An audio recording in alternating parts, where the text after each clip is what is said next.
તો 12 એપ્રિલ એટલે હનુમાન દાદાનો જન્મદિવસ એટલે હનુમાન જયંતિ છે। હનુમાન જયંતિને લઈને સાળંગપુર ધામમાં જોરદાર તૈયારીઓ થઈ રહી છે। 12 અને 11 એપ્રિલ આમ 2 દિવસ હનુમાન જયંતિની ઉજવણી નિમિત્તે કાર્યક્રમો રાખવામાં આવ્યા છે, જેમાં 10 લાખ જેટલા ભક્તો ભાગ લે તેવું અનુમાન છે। દાદાના દરબારમાં 11 એપ્રિલે સવારે રાજ ઉપચાર પૂજા કરવામાં આવશે ત્યારે અને ત્યારબાદ બપોરે 3 કલાકે જળયાત્રા પણ નીકળશે। જળયાત્રા બાદ રાત્રે 9 વાગે ભવ્ય ફાયર શોનું પણ આયોજન કરવામાં આવ્યું છે।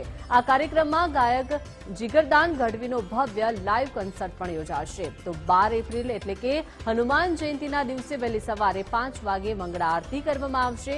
એટલું જ નહીં, દાદાને શૃંગાર દર્શન પણ થશે। ત્યારબાદ દાદાને સુવર્ણ વાગા ધારણ કરાવવામાં આવશે અને ત્યારબાદ કેક કાપીને સંગીતના તાલે હનુમાન દાદાના જન્મદિવસની ઉજવણી પણ કરવામાં આવશે। તો 10 લાખ ભક્તો માટે વ્યવસ્થા પણ કરવામાં આવી છે। 10 લાખ ભક્તો મહાપ્રસાદ લેશે। તો શાક, રોટલી, કેરીનો રસ અને 3 મીઠાઈ મહાપ્રસાદમાં પીરસવામાં આવશે। એટલું જ નહીં, ભક્તોને મુશ્કેલી ન થાય તે માટે આરોગ્યલક્ષી સુવિધાઓ પણ ઊભી કરવામાં આવશે।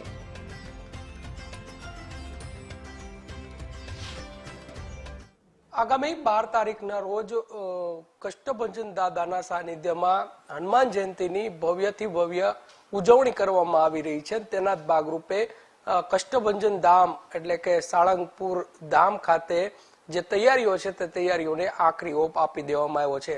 આપણી સાથે કોઠારી સ્વામી વિવેક સાગર સ્વામી છે, એમની સાથે સીધો સંવાદ કરશું કે પ્રકારનું આયોજન છે। સ્વામી જોડે વાત કરવાનો પ્રયત્ન કરશું। સ્વામી જય સ્વામિનારાયણ, જય કષ્ટભંજન દાદાની દેવની જય। શું કહેશો સ્વામી, આગામી 12 તારીખના રોજ દાદાના સાનિધ્યમાં હનુમાન જયંતિની ભવ્યથી ભવ્ય ઉજવણી કઈ પ્રકારના કાર્યક્રમો રહેશે, કઈ પ્રકારની તૈયારીઓ છે, શું કહેશો? જય સ્વામિનારાયણ, જય કષ્ટભંજન દેવ। સમગ્ર ભારત વર્ષની અંદર હનુમાન જન્મોત્સવ ખૂબ દિવ્ય અને ભવ્ય ઉજવાતો હોય છે, કારણ કે ભારત વર્ષની અંદર સૌથી વધારે જો કોઈ મંદિર દેવોના હોય તો એ હનુમાનજી મહારાજના હોય છે। ત્યારે ગુજરાતની અંદર સૌથી મોટું ભક્તિ અને શ્રદ્ધાનું કેન્દ્ર જો હનુમાનજી મહારાજનું મંદિર હોય તો એ સાળંગપુર ધામ છે, જ્યાં શ્રી કષ્ટભંજન દેવ પ્રત્યક્ષ બિરાજમાન છે।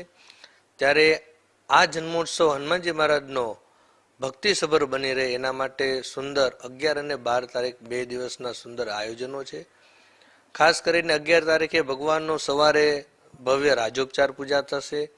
ત્યારબાદ બપોરે 3 વાગે કળશ યાત્રા નીકળશે, જેની અંદર બહેનો 5000 ઉપરાંત બહેનો માથે કળશ લઈ અને ભગવાનના માટે અભિષેકનું જળ ભરીને આવશે। એની અંદર નગર યાત્રામાં હાથી, ઘોડા, પાલકી તેમજ કચ્છ ભુજમાં સુખપર ગામનું બહેનોનું બેન્ડ એવી અનેક અવનવી કૃતિઓની સાથે આ નગરયાત્રા નીકળશે। ત્યારબાદ નગરયાત્રા અહીંયા પહોંચશે, પછી ભવ્ય સમૂહ મહાઆરતી થશે। ત્યારબાદ લાઈવ કોન્સર્ટનો કાર્યક્રમ છે જીગરદાન ગઢવીનો, અને સવારે 5 વાગે મંગળા આરતી દાદાની થશે।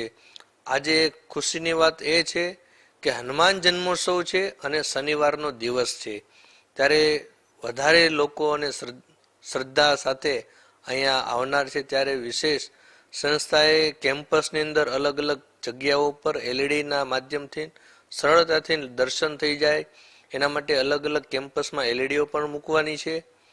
ત્યારે 5 વાગે મંગળા આરતી બાદ 7 વાગે શણગાર આરતી થશે, જેની અંદર હનુમાનજી મહારાજ જે દાદાના સુવર્ણ વાઘા બનાવ્યા હતા એ સુવર્ણ વાઘા ધારણ કરશે।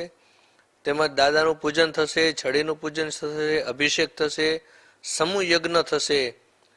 તેમજ અહીંયા હનુમાનજી મહારાજની બર્થડે સેલિબ્રેશન્સ મનાવતા આપણે કેક કટિંગ કરીને અને બધા આનંદ ઉત્સવ સાથે ભક્તિના સંગીતના તાલે બધા નાચી અને ભગવાનનો ખૂબ ભવ્ય સેલિબ્રેશન્સ મનાવશે। પાણીના પરબો, શરબતના પરબો ગ્રામજનોના સહયોગથી ગલીએ ગલીએ આવા પાણીના શરબતો હશે। તેમજ બરવાળાથી આવતી ગાડીઓના માટેના વિશેષ મોટા પાર્કિંગો રાખવામાં આવ્યા છે। બરવાળા બાજુથી આવતી ગાડીઓ માટે પણ વિશેષ પાર્કિંગો રાખવામાં આવ્યા છે। આટલી મોટી જનમેદની હોય ત્યારે આરોગ્યલક્ષી કેમ્પનું પણ આયોજન કર્યું છે। કોઈ એવી ઇમરજન્સીઓની આવી પડે તો 24 અવર્સ ડૉક્ટર પણ અહીંયા રહેનાર છે। સરકારના સહયોગથી તંત્ર પણ કટિબદ્ધ છે। અહીંયા જાહેરનામું બહાર પાડીને રોડ પણ નાના વ્હીકલો માટે જ ચાલશે, ત્યારે સરકારમાં પોલીસ તંત્ર અને રેવન્યુ તંત્ર પણ ખૂબ સહયોગ આપી રહ્યું છે. જે ભક્તજનો અહીંયા પહોંચશે તેની માટે વિવિધ જે વ્યવસ્થાઓ છે તે પણ કરી દેવામાં આવી છે. કેમેરા પર્સન વિજય જાદવની સાથે કુણાલ બારડ, ગુજરાત ફર્સ્ટ, સાળંગપુર ધામ.